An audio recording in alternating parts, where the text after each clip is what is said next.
Have you ever gone to the playground somewhere and there was a list of rules there? It's kind of annoying, isn't it? You're there to have fun and they have a list of rules for you to follow. Maybe there's rules like you're not allowed to play without adult supervision, or you can't play on the equipment if it's wet, or you can't bring your bike up on the playground equipment, or you have to wear shoes.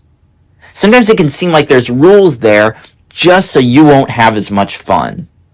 I remember when I was a kid and I would go to the pool somewhere, and maybe I was on the other end of the pool, but I really wanted to get to the diving board.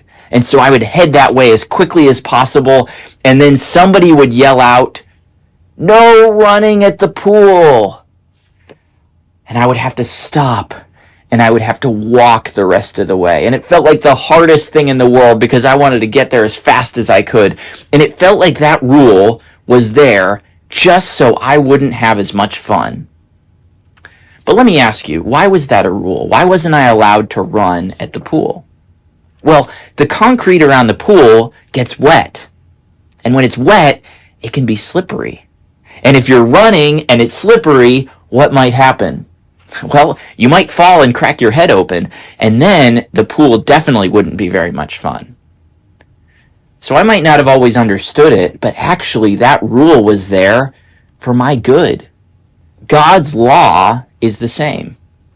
When God gave the 10 Commandments to the people of Israel, they might have thought God is just trying to make us miserable. They might have thought that he gave them those rules so that their lives would be less fun. But God said something very different. Deuteronomy 6:24 says, "And the Lord commanded us to do all these statutes, to fear the Lord our God for our good always, that he might preserve us alive as it is at this day." God didn't give the law so that people would be miserable. He actually designed his commandments for his glory and for our good. So God's law is good for God, but it's also good for us.